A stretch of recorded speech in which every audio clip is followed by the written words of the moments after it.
Good morning, everybody, and welcome to the best thing that's ever happened to you. It's called Coffee with Scott Adams, and it gets better every single time.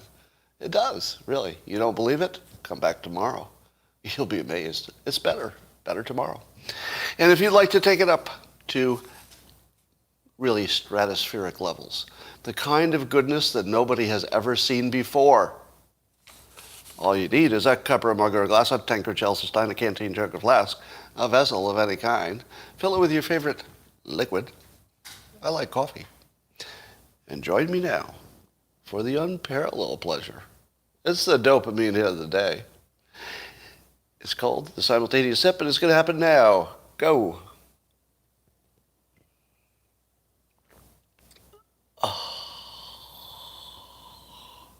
So good. I don't know. I can't be positive, but I think that's the best one ever. Well, before I forget, an interesting thing is happening on Twitter this morning. So some people got for Christmas, and Adam Dopamine is talking about this morning on Twitter,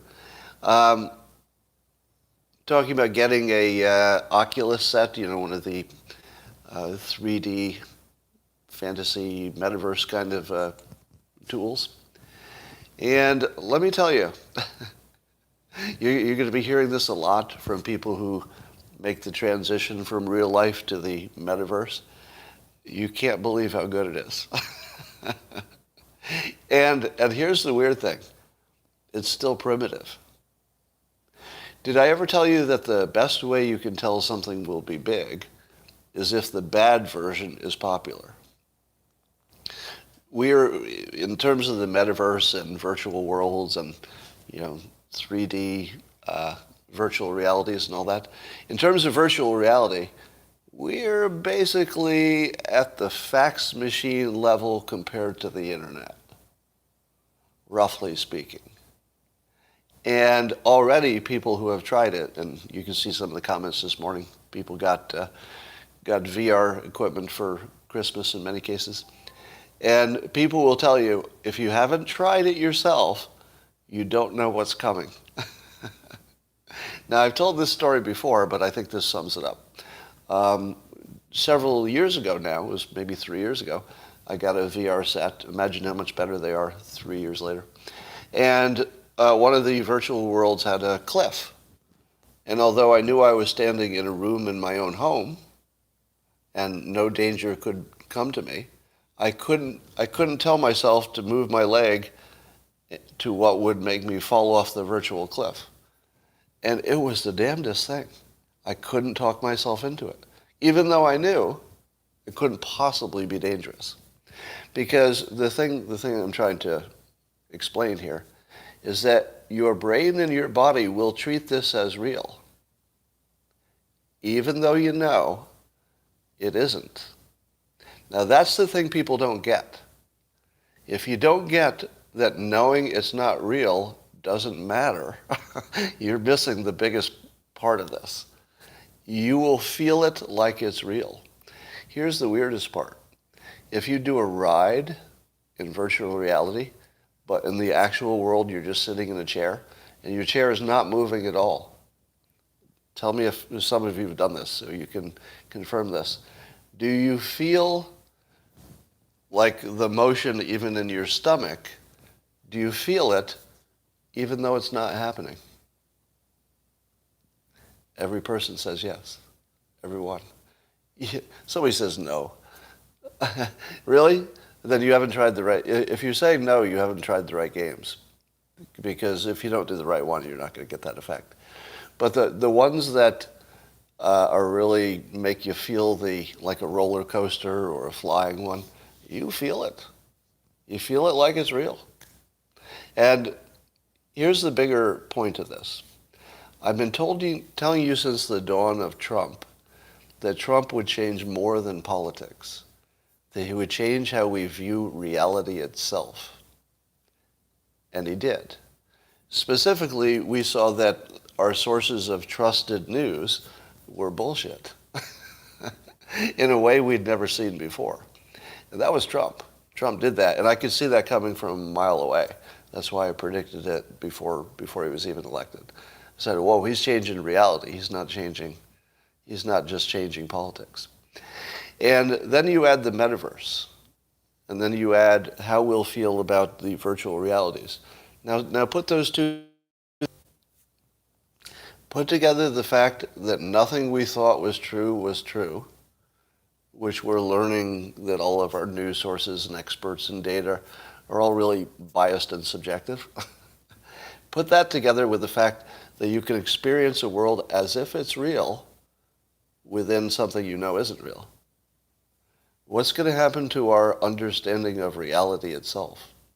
Now add on top of that the richest and one of the smartest people in the world, Elon Musk, is a non-apologetic proponent of the simulation being our actual experience. But now those are three separate things, right? Trump and fake news and learning that all of our experts are full of shit. The metaverse, sort of just a cool technology that has a lot of future. And then the idea of the simulation. All those three things are happening at the same time. And it's not a coincidence. Reality is about to get a reboot.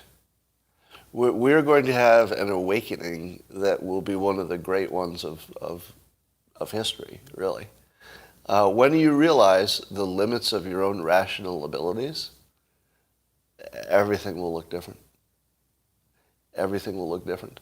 Now, I can say that as someone who's made this journey from thinking I was a rational creature and then thinking that other people were irrational, but at least I'd figured it out. That was my trip. My trip was, what is wrong with all of these other people?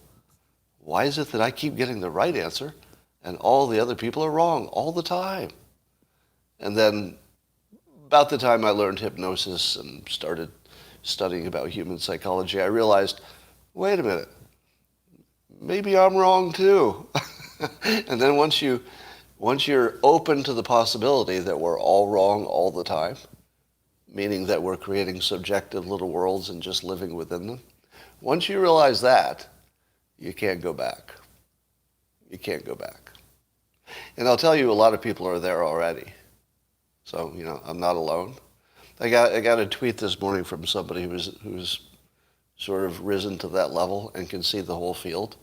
And I had to ask him what his background was, because he didn't have it in his bio. And I thought, who the hell are you? There's something you know that other people don't know. I haven't gotten a response yet. All right, as part of this theme, I did a troll challenge today. I like to do this once in a while to demonstrate the weakness of our subjective experience. And what I do is, I said in a tweet, name one thing you think I believe that is different from what you believe. And that's also true. And what, of course, happens is a whole bunch of people imagining something that they think I believe, then writing it down, and then I say, nope, I don't believe that. Or you left out some context, so it changed the meaning, or something like that. And you can see that dozens, if not hundreds of people immediately present themselves who have undeniable hallucinations about who I am and what I believe and what I've done. And you can see it plainly because I know my opinion. So when somebody says, you believe X, and I say, no, I believe Y, I get that right every time. You know why? Because I actually know my opinion. I'm not guessing. Everybody else is guessing, but I know it. So even though you can't fact check the other people, I can, because I know what's happening in my mind, even if I'm wrong. Again, presumably I'm wrong a lot.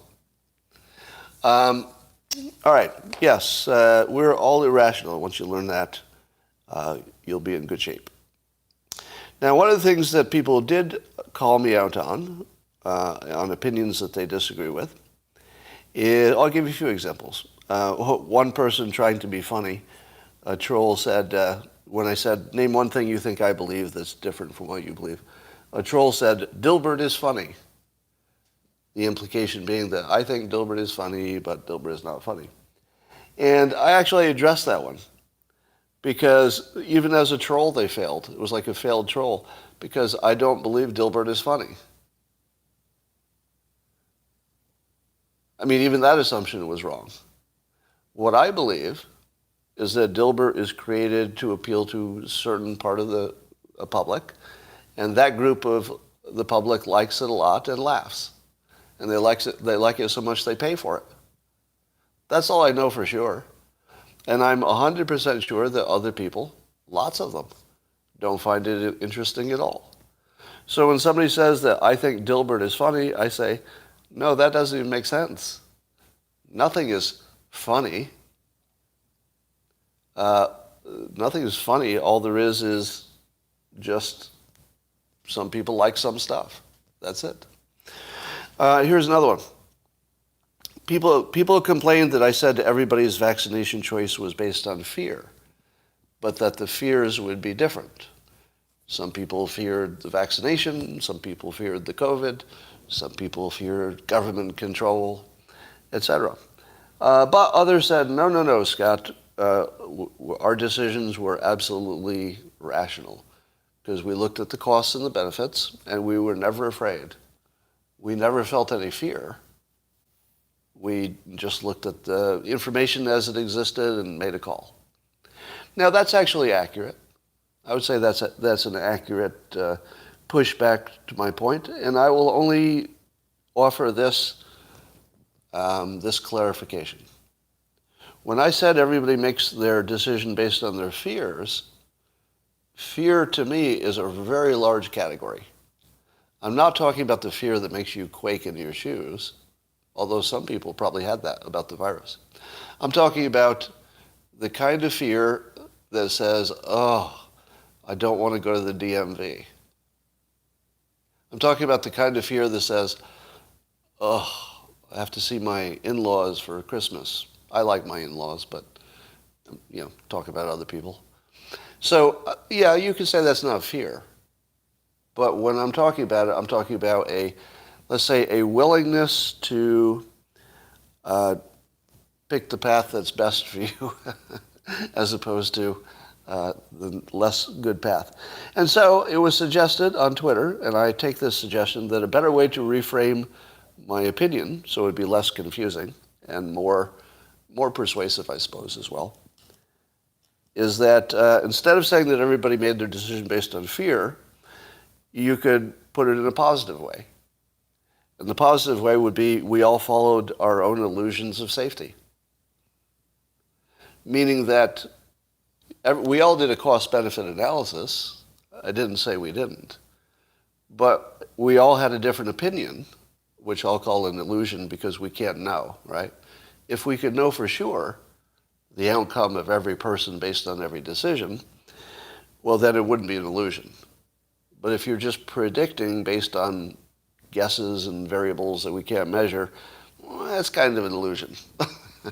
Right? I may be overstating it for your preferences, but it seems that way to me. Anyway, so I'll reframe that and say that everybody's decision about the vaccination was based on an illusion about their own safety, and then I'll add, or convenience. So it was based on an illusion about their own safety or convenience. Now, the convenience part is more objective. If you had to do it to travel or keep your job or make your spouse happy or something, I'll give you that wasn't fear-based. Except, will you give me that being afraid of your spouse's response is a little bit of fear? But it's not big fear. It's like fear with a little f. It's not big fear where there's a home invasion. That's the big fear, capital F. But little fear. There's just fear you want to ignore or you want to avoid. Right?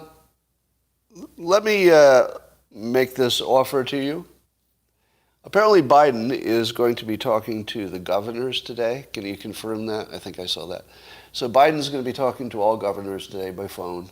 And I think he's talking about COVID. That's the topic. Give me a confirmation that's happening today. All right, I see a confirmation.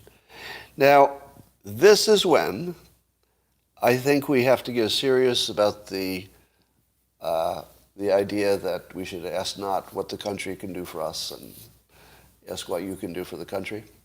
Because this is the point where I'm very confident that the governors and Biden want the restrictions to end. They just want to do it in a way that they protect their jobs and presumably the public as well. So I think we need to help them right now. And I'm hoping that the February 1 idea, the idea that we should have some kind of a target that our government should tell us about, even if they adjust it later based on data. But treat us like adults and say, well, we're going to shoot for February 1, but this assumes that the death rate stays low and keeps dropping. Would that be fair? So I hope the February 1 date got through, because this is exactly the time that Biden and the governors should get together and say, all right, everybody, let's shoot for February 1. All right. Rasmussen has a new poll. It says that Biden is he's tied for his low in approval at 40%. So how many of you think Biden wants to continue the restrictions? How many of you think that he actually wants that because it'll be good for him in the election or something? I'm seeing some people say yes, yes. Well, so weigh this for me. If Biden could claim he ended all the restrictions, wouldn't he get more votes than if he simply kept the restrictions in, but that gave him some benefits with mail-in votes? Which of those strategies is better? I feel like solving the biggest problem in the world is always the best strategy, isn't it?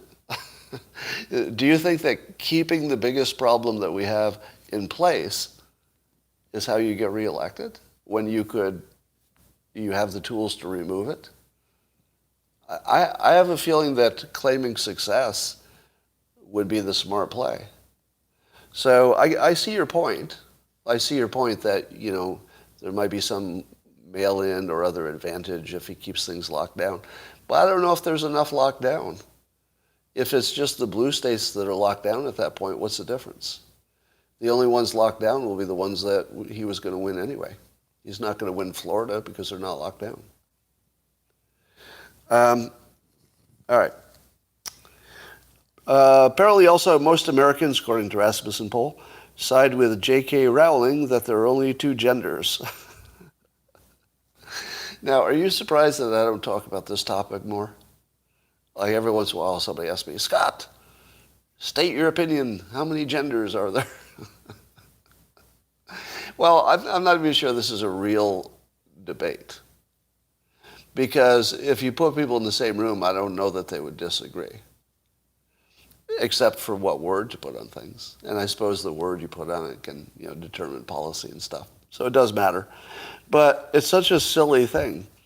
Because the people who say there are only two genders because, if you can have a baby, you're female, and if you can produce sperm, I suppose you're male. Those are my own definitions, I guess. So I would say that if you want to use those definitions of biology, then there are exactly two sexes. And if you want to use a more socially focused one, then people are all over the board about what they prefer, but that has nothing to do with whether they can have babies or not. That fear is holding you back, Scott. I don't know if I have any fear about this topic because, generally you can always be safe if you say, as long as everybody's following the law, they should have as much freedom as they can get, short of, bothering other people to the point of ridiculous. So I think you can have both. I think we can say there are two genders if you're talking about biology, and still say, but socially, the way people think of themselves and want to be treated, let them have the freedom to do that. Which doesn't tell you anything about what bathrooms they should use or what sports they should play. Those are all separate decisions. All right. All right.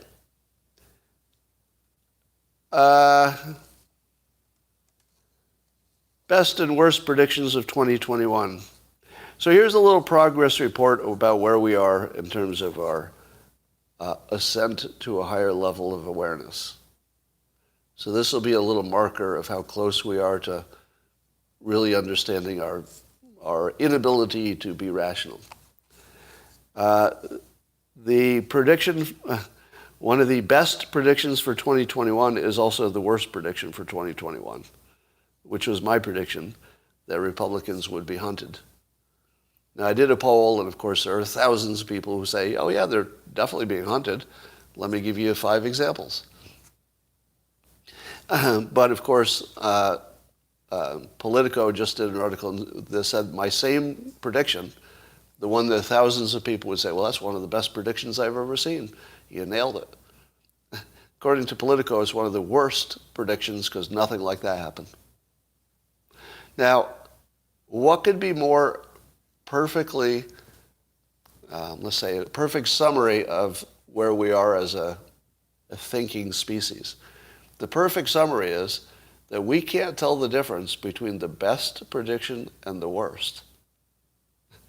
One of my favorite quotes from Mark Twain is that people can't tell the difference between good news and bad. The first time you hear that, you say, well, that's not true. And then you keep seeing examples of it. We actually can't tell the difference between good news and bad lots of times. Lots of times. You just can't tell. And we also don't know the difference between something that's starting and something that's finishing. Take the pandemic, for example. We can't tell what's smart or dumb. So we don't know the best prediction from the worst. We don't know what's good, what's bad. We don't know what's evil, what's good. We don't know who's helping, who's hurting. We don't know who's being selfish. We don't know who's being generous. We don't know anything. That's where we are. But once you realize that, you get to go to the next level of awareness. All right, here's a trick I use to predict things. And you could use this too. It works every time. If you want your predictions to be accurate, predict something that's already happening. And then you'll look like a genius. So here's my prediction. I said, prediction, in 2022, Big Pharma will convince experts there is a mental condition that one might call overwokeness, and there will be a pill for it. That's my prediction. Do you know why I'm confident in that prediction? Because it's already happening. It's already happening. You don't think that lots of people are getting antidepressants because of how they're dealing with, I'll call it social sensitivity. So I don't think this disease will be called overwokeness, but it might be called hypersocial sensitivity. If I told you there was a new condition called hypersensitivity to social pressure or whatever, would you say that doesn't exist? Or would you say, oh, that totally exists and it's messing with people's minds?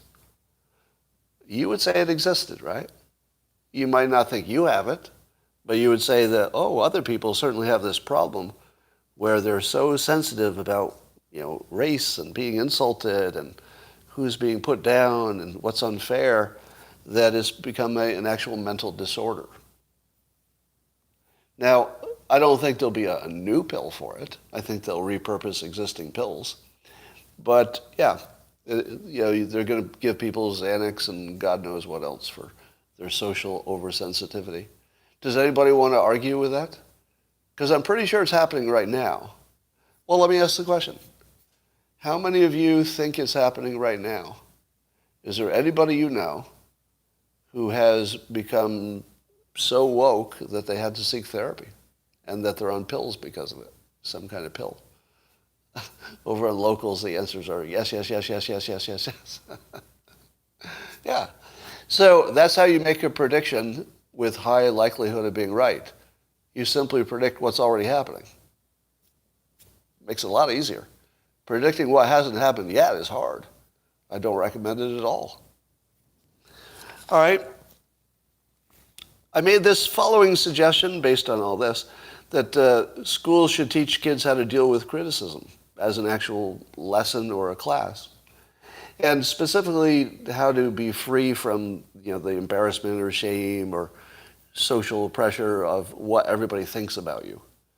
Because I think what social media did is take the idea that was already a problem, which is what do other people think of you, and turned it from one of those problems you deal with into the biggest problem.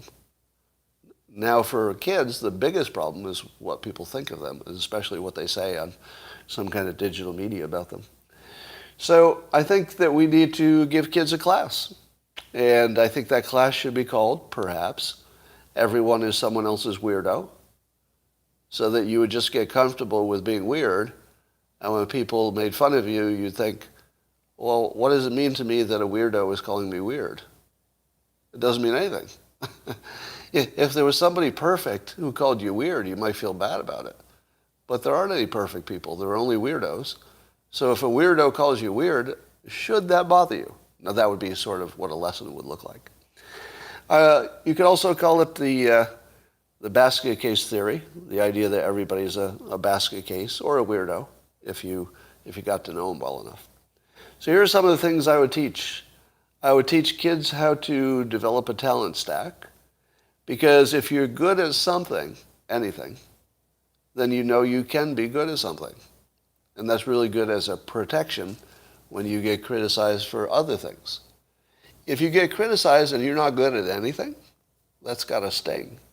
But imagine you knew you were good at, I don't know, a sport, playing music, being kind to people, whatever it is. But you know you're good at something because you practice more than other people and you just became good.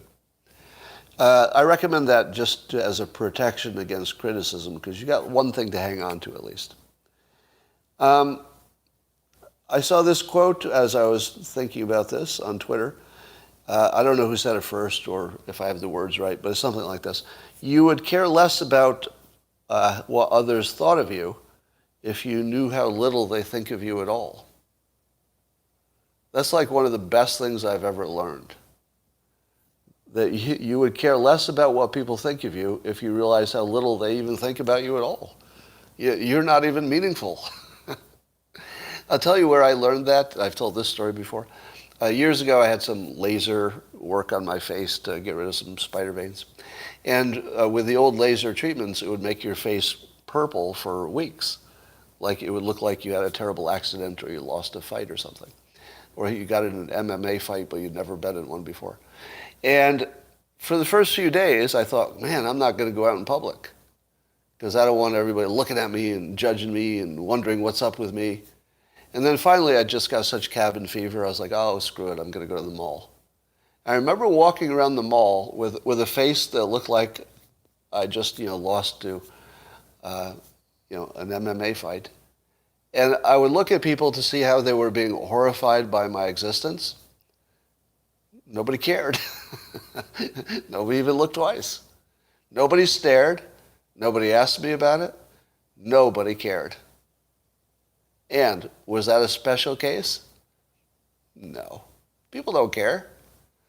I could have walked around naked, and except for it being illegal, people wouldn't care. They might talk about it, but they wouldn't care, right? So once you learn how little people actually care, then their opinion about you should be put in the same box that they have it, which is it's unimportant. It's the least important thing in their life. Don't make it important in your life. It didn't even matter to them.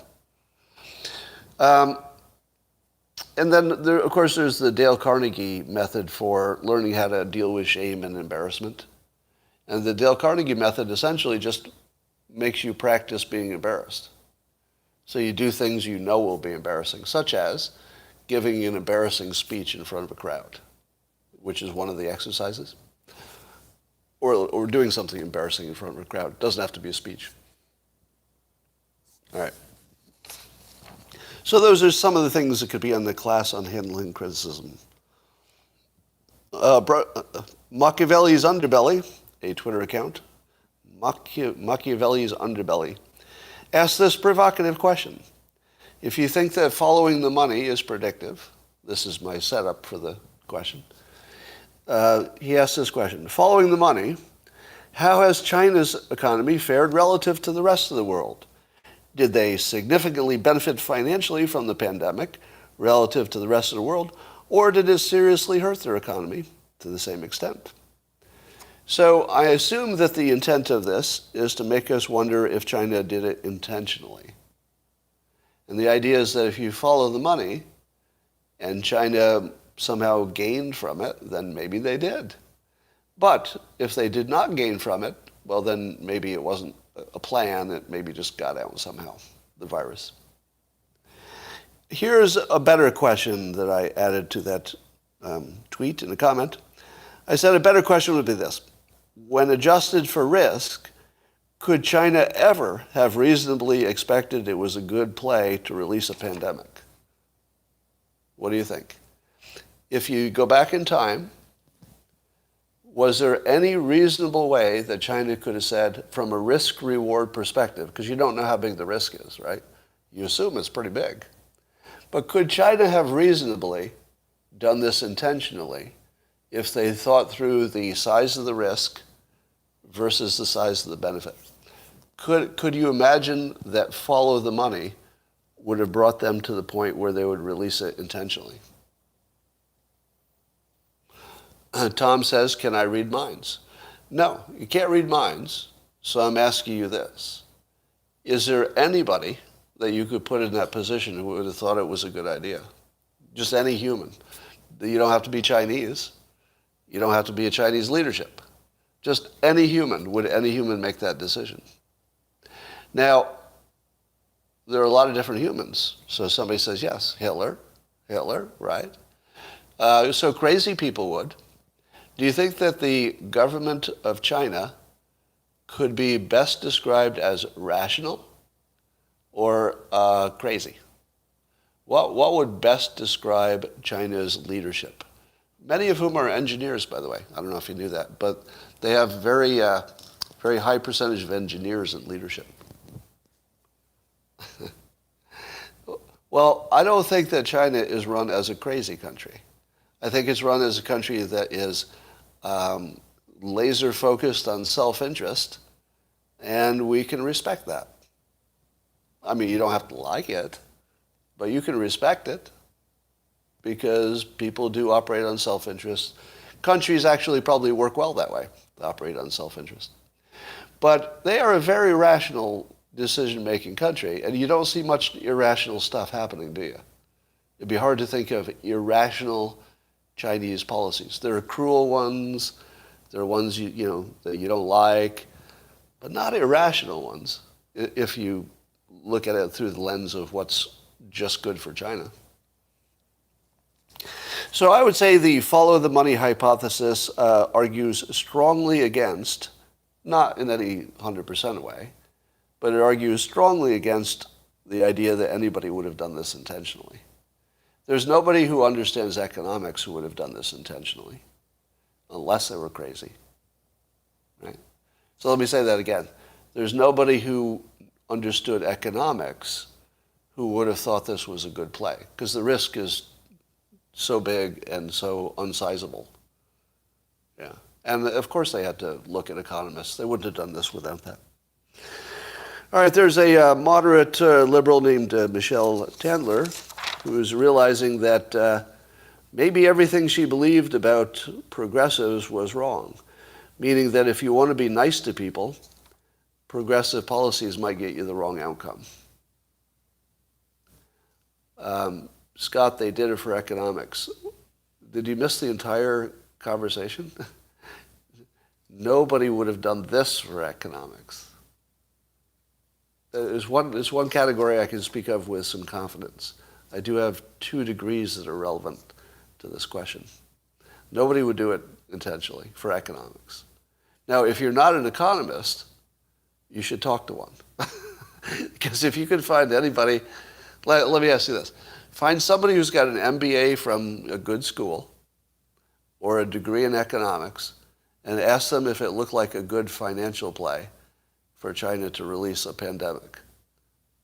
You're not going to get anybody to say that. But if you're talking to an artist or something, they might say that.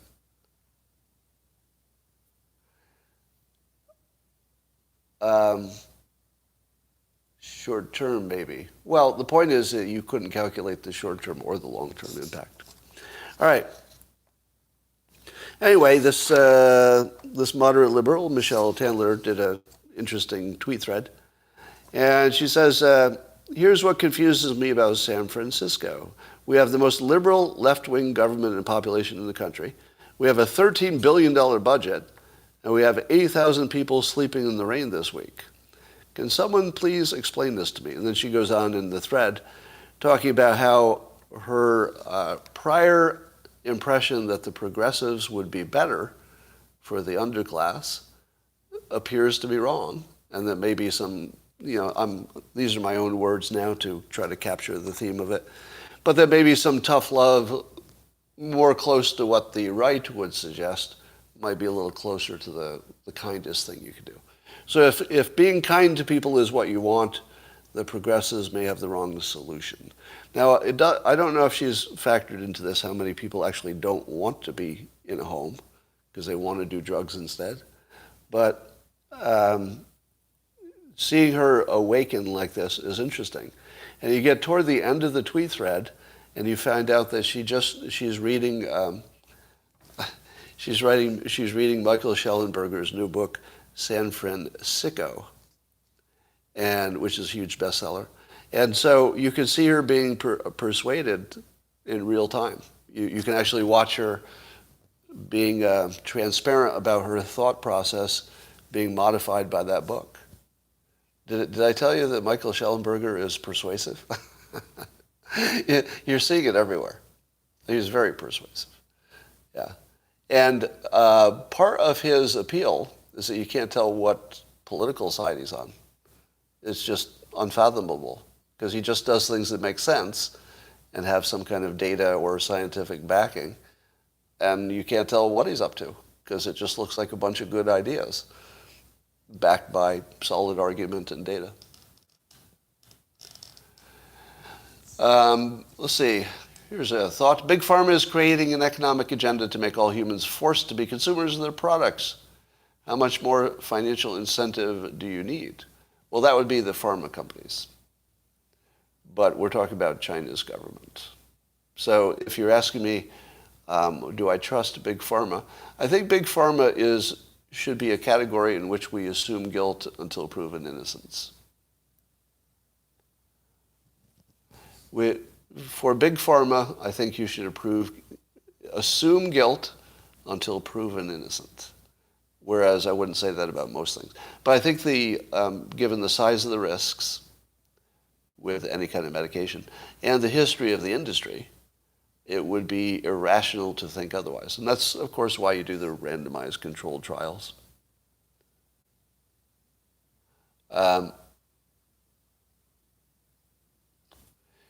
Yeah, the pandemic caused every strong economy to shut down except China's, but it also turned people against China. So as much as anything, it will be the reason that the United States starts to migrate its manufacturing out of there.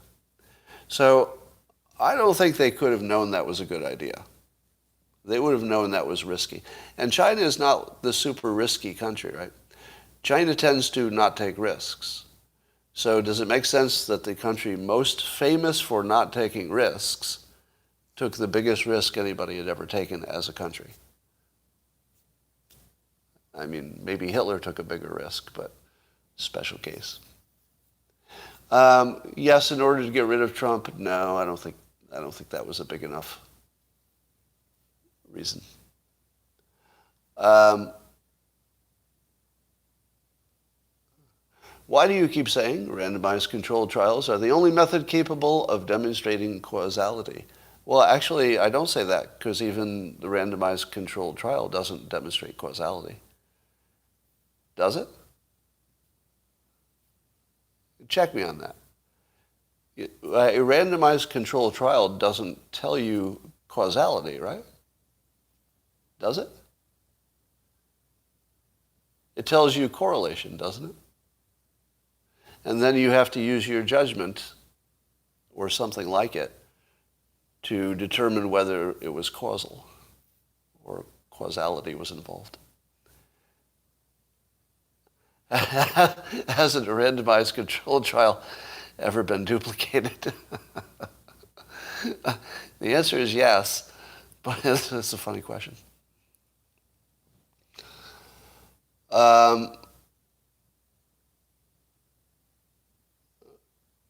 Randomized trial is about causality. No, I know that the point of a randomized controlled trial is to determine causality, but it doesn't do that. It just gets you close, right? I guess all I'm arguing is it doesn't complete the distance. It just gets you close enough that your judgment has to suffice for the rest of it.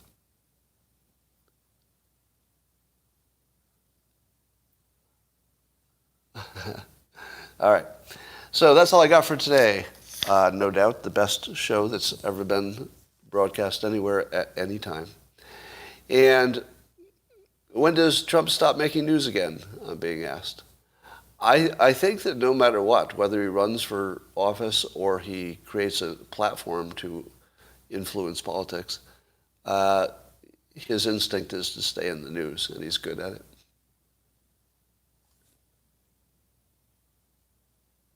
Scott, plenty of people chose the option they're more afraid of that is less convenient. Right? They did a cost-benefit analysis. Everybody did that. All right, Metaverse. I talked about the Metaverse, so I thank you for reminding me, but I said what I wanted to say about that. Yeah, I just wanted to tie the Metaverse into the simulation and into the virtual reality stuff. Trump is compromised by Big Pharma. You know, I doubt that. I doubt that. I feel like Trump might be one of the few people you could depend on not to be compromised by Big Pharma. Only because he's never had an association with them before that I'm aware of. And it would be obvious, and I don't think he's a fan, and he's a skeptic. What's that in all caps there? You're yelling at me?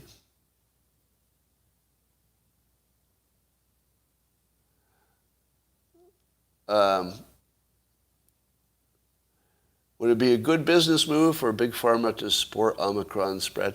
Well, the problem is you don't want to be the one who says that Omicron's safe. You know, unless you're me, right? Unless you can handle the blowback. But I don't think if you're somebody official, like an expert, you don't want to go so far as to say it's safe or even to recommend it instead of a vaccination. That would be risky, I think.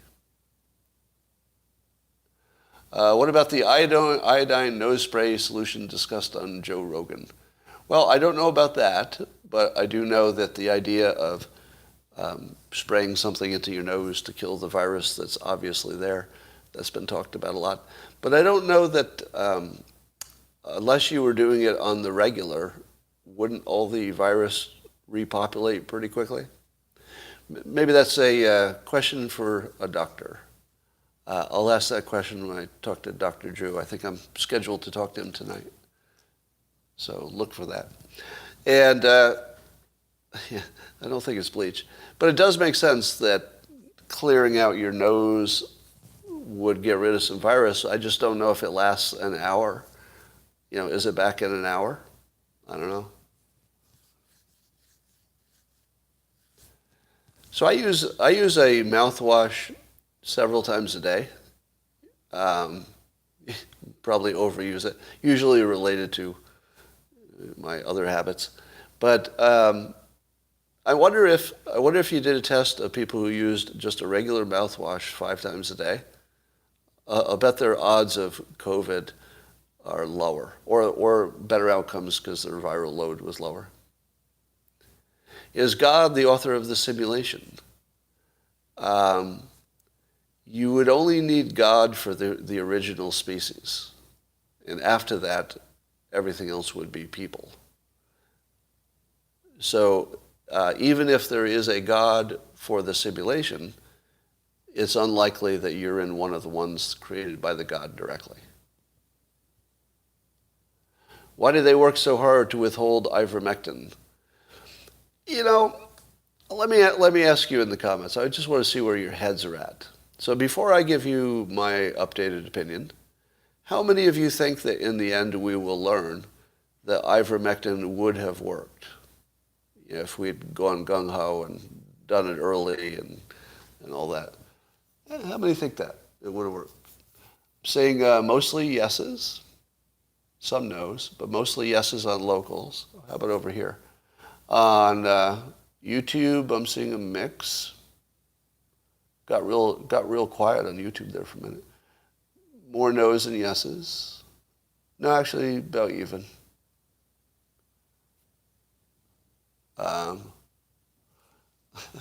Here's somebody. I never saw this coming.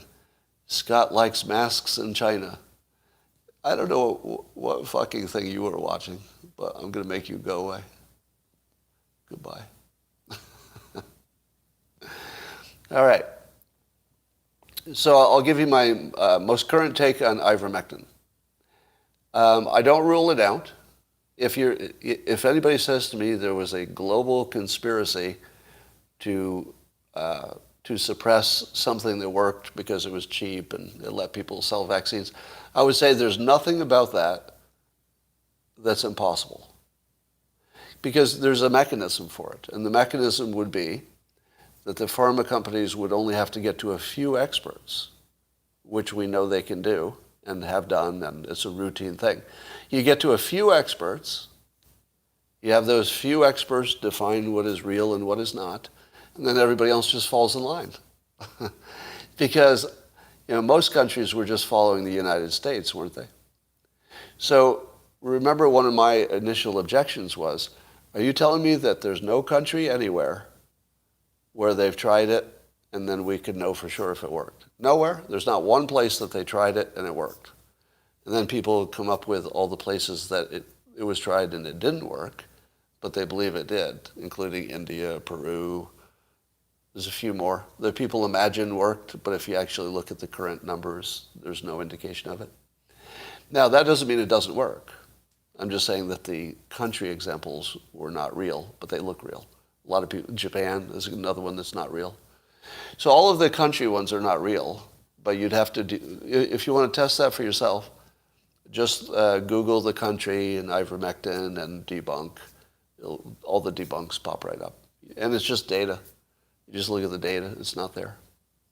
Now, my current take is, although it is completely possible that Big Pharma suppressed ivermectin and that maybe it did work. Totally possible. I think every day that goes by that there isn't some rogue city, country, county that believes the same thing a lot of you guys do, which is it definitely works and we're being fooled. You don't think there was one hospital, one city, one county, anywhere in the world where somebody had the same opinion that almost all of you have, which is that we're being fooled and it probably works? I don't think that's possible. I think you could get 90%, like you could suppress it 90%, but given that most of you think it's bullshit, the suppression of it, I think the majority of you said that you don't believe that it doesn't work. Given that, I don't see any chance we could have gotten to where we are without at least one hospital using it and saying, hey, it's been 2 years and nobody's died here. Seriously? Not one hospital? Now, there are individual doctors who have tried it, but that's not a standard I would use, because 99% of the doctor's patients are going to survive, right? No matter what they do, as long as it's not dangerous.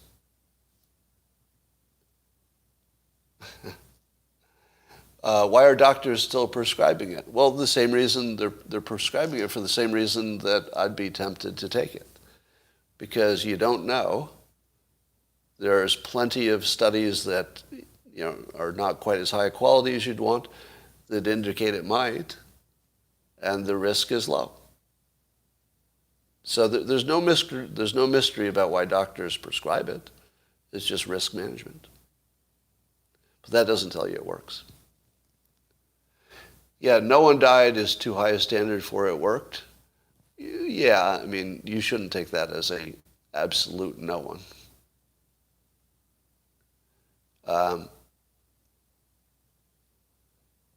Yeah, all the stories you hear about there's a country that solved their problem with X, none of them are true. If any country had solved their COVID problem by doing X, whatever X is, it'd be over. We'd just all be doing X by next week and it'd be over. So no, that didn't happen. Scott, people shouldn't be banned from talking about it. Yeah, I don't know if it worked though, because there's two questions. I would agree with you that free speech requires that those things not be banned. What I'm not sure of is if it worked from the perspective of the people who banned it. In other words, did it make it more likely that you would avoid it and get, the more approved treatments? I don't know. Might have. That doesn't mean you should do it, but it might have worked. What is the vaxxed survival rate? Better than 99.8? The last numbers I saw is that the vaxxed survival rate is something like 90% better than the unvaxxed. Once you get to that, but that's after you're already pretty sick, I think. I think that's how that works. How do we know that? Well, data, which we don't trust. Blake Jameson says, you disappoint me more and more every day. All right, Blake, let me give you a little test here of your cognitive dissonance. I want Blake Jameson, I challenge you now. In your next comment, state what you think I believe that you disagree with. Go. Blake, you're on. It shouldn't take you long. If I miss Blake's comment, alert me to it. Go. Now, the challenge is to say something that's not obviously cognitive dissonance, which would be you stating an opinion for me that I clearly don't hold. See if you can do that. Bet you can't. Now, there's a reason why you can't. Did you just disappear, or is there a delay here? Have you ever read The Forgotten Man? No. Why are most African countries and many in Eastern Europe totally ignoring COVID? Well, the lack of comorbidities would be my guess. So the average age in Africa, let's just pick Africa, the average age is way younger than normal. The average weight, way younger. The amount of time they spend in the sunshine, way more. So if everything was exactly the way we expected, Africa could look exactly the way it looks, without any mystery there at all. I missed Blake's comment. Okay. Boom, boom, boom. Let's go back. Blake. Damn it, where are you? All right. You believe that your thinking is above others. No, Blake. I don't know how much more clear I could be that we're all guessing, or how many more times I could say it. Anyway, did I make my case? When you see the people who say stuff like, you disappoint me and you're wrong about everything, they almost never have a clear understanding of what my opinion is. And Starseed says, sorry, Scott, he is right about that. So when I say that we're all just guessing and making irrational decisions, does that not cover everything? Now, I did write a book on how to think well, which is very critically praised. So, if you're telling somebody that they're not good at thinking, you should probably talk to somebody who didn't just write a best-selling book on how to think better. That would be a good start. So, no, do I think that I think better than other people? I think that I think it. Meaning that you can see lots of examples of it. For example, poor Blake. Yeah, let me not dunk on him anymore. All right, that's all I got for now, and I will talk to you all soon.